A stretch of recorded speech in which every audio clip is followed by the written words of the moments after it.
Alright, welcome back to another video finally over here on SCS Combat, and today I'm going to be giving you my prediction for what is arguably one of the most dangerous fights, one of the strangest fights boxing has seen in ages, and it goes down tomorrow night at the time of recording. Jake Paul versus Anthony Joshua. Now, it's mental that's even the order of the names, but it is. This one's crazy. I don't know what other way to put it. This is insane. So, a lot of people that like to speculate, like probably the same people that would have thought, I mean, to be fair, a lot of people wouldn't have thought Jake Paul would go through this, but as of recording, it's the day before and they've weighed in and all. I'll put in the video for you. You listen to me, brother! When the ring bells, I'm coming in there and I'm coming on his ass! You know who I are? I are him! Jake Paul with some very questionable lines at that weigh-in. They're here. They're ready to go. Shocked a lot of people. A lot of people thought, oh, he'll give it a week out and Jake Paul will pull out or something will happen and the fight will be off. That's not what's happened. Let's get into it. Now, you're probably sitting here wondering, well, you've got to pick Anthony Joshua. Yeah, you're probably right, but I'll give you my breakdown and a couple of things that I could see happening in the fight. Obviously, the first thing, because there is a big factor in here that, in my opinion, might not come up though due to his team this time around for Anthony Joshua. Yeah, and we'll get into that later. But starting off with the open workouts, obviously 2 days ago or something, and it was telling. It was telling for a couple of things, whether that be the defense of Anthony Joshua completely changed this time around to obviously point towards the hands being up this time in particular. Who would have thought? Jake Paul, on the other hand, focused more on power punching because, as we know, that's his best chance. He's not going to outbox Anthony Joshua, in my opinion. If he is going to win, he just needs to clip him with a huge shot, which even then should be questioned if he can do. So starting off, and I'll be able to put this footage in, for Jake Paul on the pads, big hooks, and he's got good hand placement with that guard. Uppercut is very interesting to me.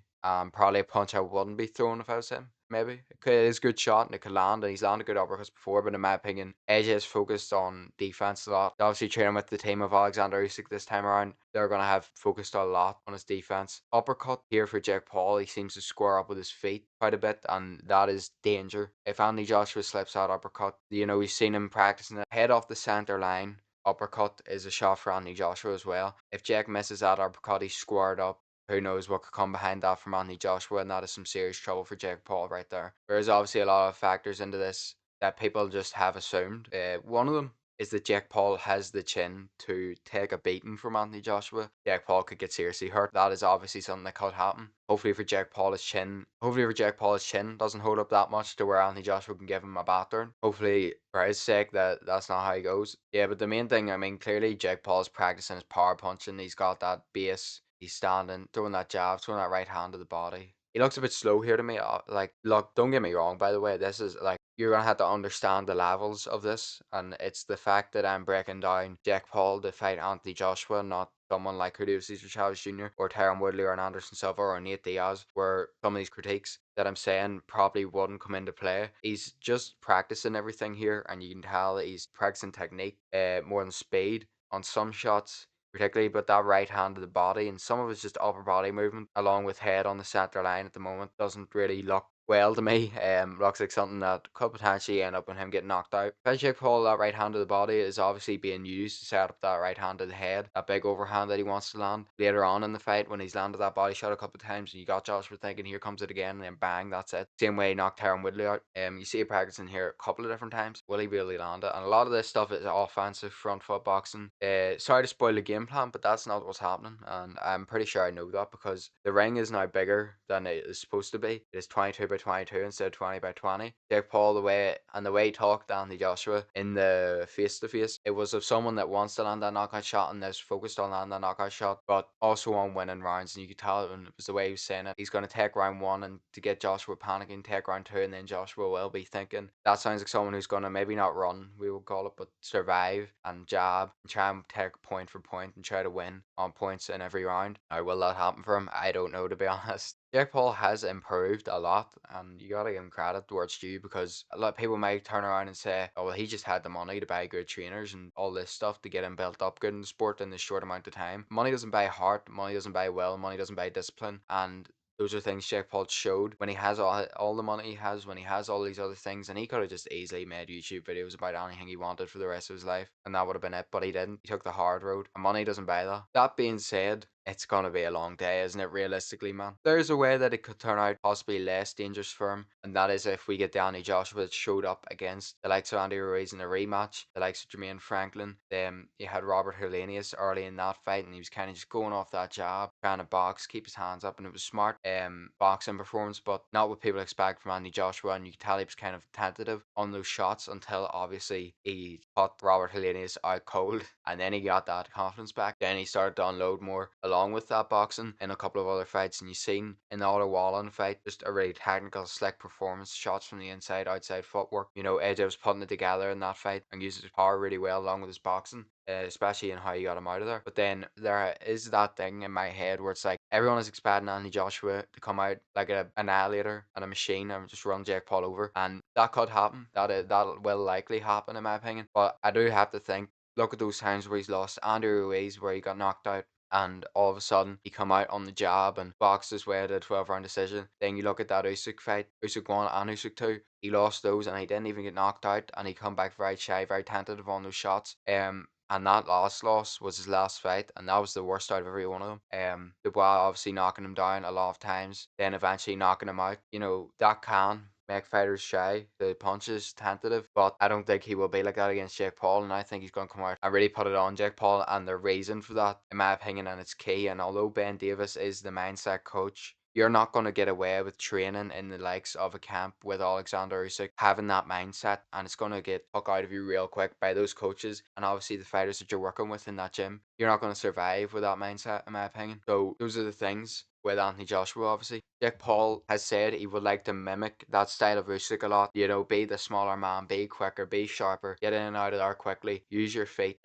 But in my opinion, I mean, look, I say in my opinion, in fact, probably you're nowhere near the skill level of Alexander Usyk, let's be honest here. So to create those skills so quick to the level necessary, in my opinion, just isn't going to happen here. He could land a nice shot in there. In my opinion, I just don't see it going well for Jake Paul in this fight. I will say, this is the perfect circumstance for something weird to happen. And if Jake Paul wins this fight, by the way, you've got to give him credit beyond. I mean, this could be one of the biggest upsets in the history of the sport. Don't get me wrong, he's had experience and he's beat good names of the Julio Cesar Chavez win. If Tommy Fury has a win over someone that Anthony Joshua can't beat, you get the point I'm making here. And you see his training, a lot of it hands up, even though they have dropped certain points in between combinations here. Hands up, hitting the pads hard, by the way. Ruthless punching, hands up, head movement, footwork to get your head off the center line. And that is just it, isn't it, realistically? Anthony Joshua could literally, I mean, if they trade shots here, it's likely that Jake's going to go down instead of Joshua. Jake has showed a good chin and he has showed decent power, which is like the thing everyone's talking about. It's like, oh, well, what if Jake, in my opinion, it's a misunderstanding. It is kind of that thing where everyone is talking about Jake Paul like he's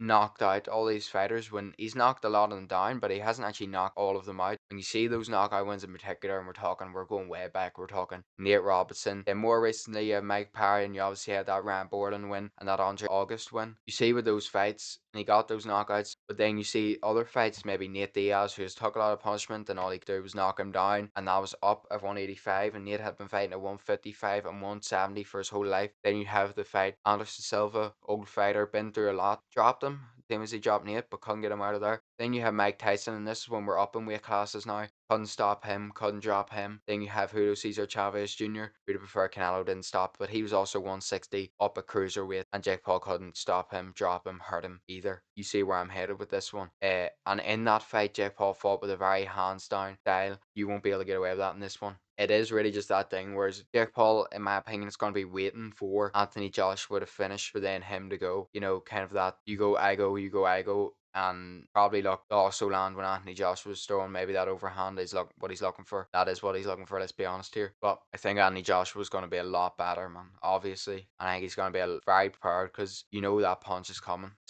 Simply put, you know that punch is coming. And in my opinion, that's the reason. So to get down to my official prediction, I've got Anthony Joshua stopping Jake Paul, and I think he's going to do it very early. For the sake of Jake Paul, I hope it's a body punch or something. You know, maybe Anthony Joshua lines him up and he lands a nice jab and he's feinting with that right hand and he's just waiting to see what's going to come. And then as soon as Jake, like maybe fades that right, Jake goes to left with that hand, whack to the body. You know, body shots are dangerous in this fight for Joshua because that also leaves your chin exposed, but that is something you're probably going to do here. That is the shot.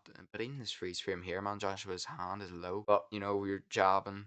with that jab, which he's practiced a lot. Particularly as 1-2. Jake Paul's going to look to return, maybe slip that angle, land that body shot, or it'll be an uppercut or a right hand over the top of that jab of Jake Paul, who, in my opinion, keeps his head in the center line a lot. Yeah, Joshua is going to stop him. I'm going to go with round 2 or 3. I think Jake Paul is going to survive the first round. Jake Paul is going to come in and he's probably going to make a show of it. And look, if he lands, man, if he lands that punch. But this is the other thing that I was supposed to get on to. But people have talked about Anthony Joshua's chin like it doesn't exist, like he's got a glass chin. Let's look at this for a second. Andy Ruiz, who's Dalton, had to drop him like 4 times. He was one of the quickest punchers in the sport at heavyweight and still is. Then the other stoppage loss was to Daniel Dubois. Now, 22 wins and 21 knockouts. Like, are Andy Joshua gets stopped by a fighter that has chinned everybody apart from one person, and that gives him a bad chin? And he was, look, Daniel Dubois is one of the hardest punchers in the sport. Look at the amount of times he had to drop AJ, and AJ still was able to come back and hurt him. It's more his recovery than his chin. That first knockdown against Dubois, you look at that fight, that knockdown, that first round, that big looping overhand right, that shot there puts half of heavyweight to sleep, probably 90% of heavyweight to sleep. Anthony Joshua got up. Then that barrage of hooks on the ropes in the third round, Anthony Joshua got up. Then obviously the knockout blow was a knockout blow, but that was such a punch. Like, Anthony Joshua's chin isn't as shot as people think it is, and Jake Paul hasn't shown the power at this level or even at the levels below, apart from that Tyron Woodley knockout, which was obviously insane. Look, let's be honest here, that knockout was ridiculous. But from then, what have we seen? So look, that's my thoughts on this fight. And just quickly, I do have Anderson Silva also beating Tyron Woodley in the co-main event. Tyron Woodley looked a bit stiff to me in that